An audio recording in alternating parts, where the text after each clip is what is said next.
देश और गांव में अनेकों लोग तथा कथा सुनने के लिए वहां आए। बहुत से लंगड़े, लूल्हे, अंधे, बूढ़े और मंदबुद्धि पुरुष भी अपने पापों की निवृत्ति के उद्देश्य से वहां आ पहुंचे। इस प्रकार वहां इतनी भीड़ हो गई कि उन्हें देखकर देवताओं को भी आश्चर्य होता रहा था।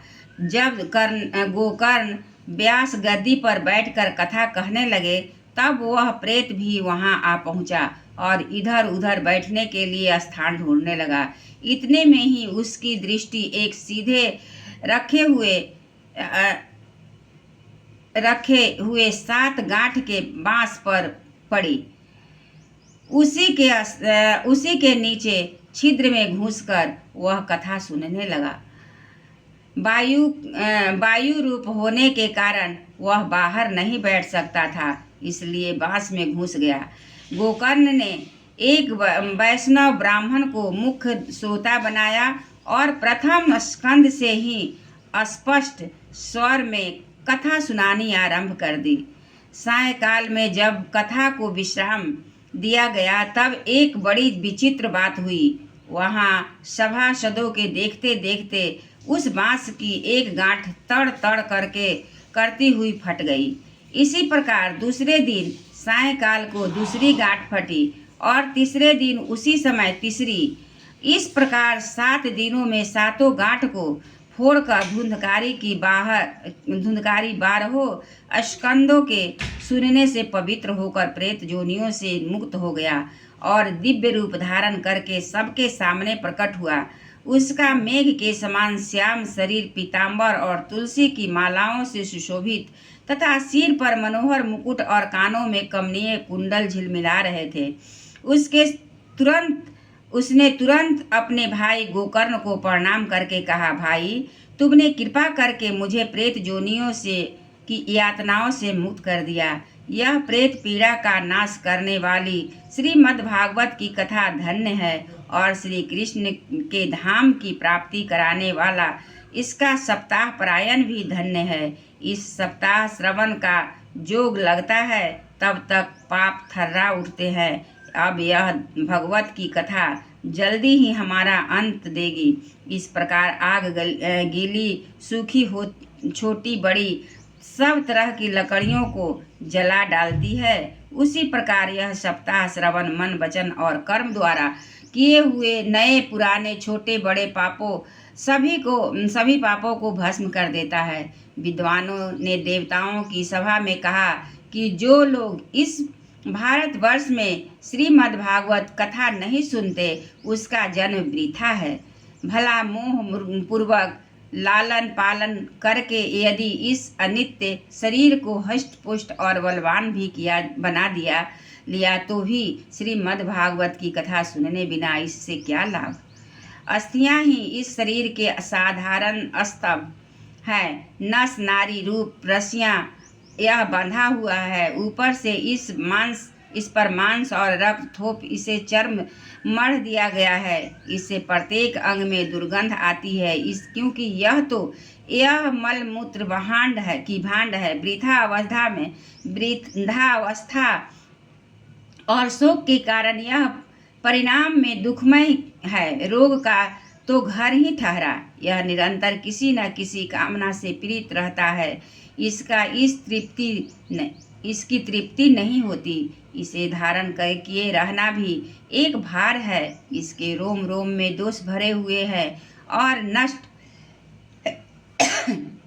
होने से भी एक क्षण भी नहीं लगता।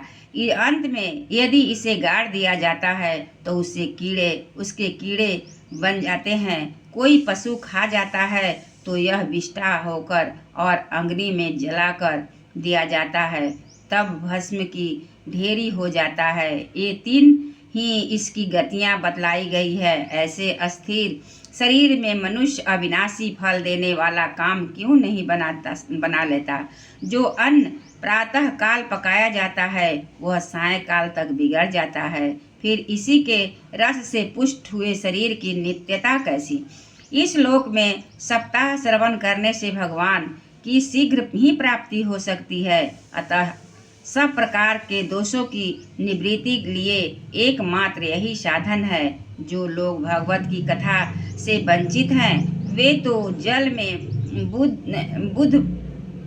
बुदबुदे और जीवों में मछली के समान केवल मरने के लिए ही पैदा हुए हैं। भला इसके प्रभाव से जड़ और सूखे की बांस की गांठ फट सकती है। अब भगवत कथा का श्रवण करने से चित्त की गांठ का खुल जाना कौन बड़ी बात है। सप्ताह श्रवण करने से मनुष्य के हृदय की गांठ खुल जाती है। इसके समस्त संशय छिन्न भिन्न हो जाते हैं और सारे कर्म छिन्न हो जाते हैं। भागवत कथा रूप तीर्थ संसार के कीचड़ को धोने से में बड़ा ही पटु है। विद्वानों का कथन है कि जब यह हृदय में स्थित हो जाता है तब मनुष्य की मुक्ति निश्चय ही समझनी चाहिए। जिस प्रकार धुंधकारी ये सब बातें कह रहा था, जिसके लिए वैकुंठवासी पार्षदों के सहित एक विमान उतरा, उससे सब ओर मंडलाकार प्रकाश फैल गया था। सब लोगों के सामने ही धुंधकारी उस विमान पर चढ़ गया। अब उस विमान पर आए हुए पार्षदों को देखकर उनसे गोकर्ण यह बात कही। गोकर्ण पूछा, भगवान के प्रिय पार्षदों, यहाँ तो हमारे अनेकों शुद्ध हृदय श्रोतागण हैं। उन सब के लिए आप लोग एक साथ बहुत से विमान क्यों नहीं लाए? हम देखते हैं कि यहाँ सभी समान रूप से कथा सुनी है, फिर भी फल इस प्रकार का भेद क्यों हुआ, यह बतलाइए। भगवान के सेवक ने कहा, हे मानद, इस फल भेद का कारण इनके श्रवण का भेद ही है। यह ठीक है कि श्रवण तो सबने समान रूप से ही किया, किंतु इसके जैसा मनन नहीं किया। इसी से एक साथ भजन करने पर भी उसके फल का भेद रहा है। इस प्रेत ने 7 दिनों तक निराहार रहकर श्रवण किया है तथा सुने हुए विषय का स्थिर चित्त से यह खूब मनन निधिध्यासन भी करता रहता था। जो ज्ञान दृढ़ नहीं होता वह व्यर्थ हो जाता है। इसी प्रकार ध्यान न देने से श्रवण का संदेह मंत्र का और चित्त के इधर उधर भटकते रहने से जप का भी कोई फल नहीं मिलता। वैष्णवहीन देश अपात्र को कराया हुआ श्राद्ध का भोजन, अश्रोत्रिय हो दिया हुआ दान और आविचारहीन कुल, इन सब का नाश हो जाता है। गुरु वचनों से विश्वास, दीनता का भाव, मन में दोषों पर विजय और कथा में चित्त की एकाग्रता इत्यादि नियमों का यदि पालन किया जाए तो श्रवण का यथार्थ फल मिलता है। यदि ये श्रोता फिर से श्रीमद् भागवत की कथा सुने तो निश्चय ही सबको वैकुंठ की प्राप्ति होगी। और गोकर्ण जी, आपको तो भगवान स्वयं आकर गोलोक धाम में ले जाएंगे। यूं कहकर वे सब पार्षद हरि कीर्तन करते हुए वैकुंठ को चले गए। श्रावण मास में गोकर्ण जी ने फिर उसी प्रकार सप्ताह क्रम से कथा कही और उन श्रोताओं ने उसे सुना। नारद जी इस कथा की समाप्ति पर कुछ हुआ वह सुनिए। वह भक्तों से भरे हुए विमान से के साथ भगवान प्रकट हुए। सब ओर से खूब जय जयकार और नमस्कार की ध्वनियां होने लगी। भगवान स्वयं हर्षित होकर अपने पांचजन्य शंख की ध्वनि करने लगे और उन्होंने गोकर्ण को हृदय से लगाकर अपने ही समान बना लिया। उन्होंने क्षण भर में ही अन्य सब श्रोताओं को भी मेघ के समान श्याम वर्ण, शेषमी, पीताम्बरधारी तथा किरीट और कुंडलादि से विभूषित कर दिया। इस गांव में कुत्ते और चांडाल पर्यंत जितने भी जीव थे, वे सभी गोकर्ण की कृपा से विमानों पर चढ़ा लिए गए तथा जहाँ जोनी जन जाते हैं उस भागवत में वे भेज दिए गए। इस प्रकार भगवत वत्सल भगवान श्री कृष्ण कथा श्रवण से प्रसन्न होकर गोकर्ण को साथ ले अपने ग्वाल बालों के प्रिय गोलोक धाम में चले गए। पूर्व काल में जैसे अयोध्या वासी भगवान श्री राम के साथ साकेत धाम सिधारे थे, उसी प्रकार भगवान श्री कृष्ण उन सबको जोगी दुर्लभ गोधाम को ले गए, जिस लोक में सूर्य चंद्रमा और सिद्धों को भी गति नहीं हो सकती, उसमें वे श्रीमद् भागवत श्रवण करने से चले गए।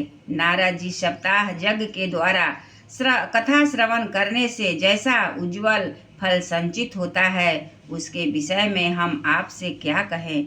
अजी जिन्होंने अपने कर्णपुट के से गोकर्ण की कथा के एक अक्षर का भी पान किया था, वे भी माता के गर्भ में नहीं आए। जिस गति को लोग वायु, जल और पत्ते खाकर शरीर सुखाने से बहुत काल तक घोर तपस्या करने से और योगाभ्यास से भी नहीं प्राप्त कर सकते, उसे वे सप्ताह श्रवण से सहज में ही प्राप्त हो लेते हैं।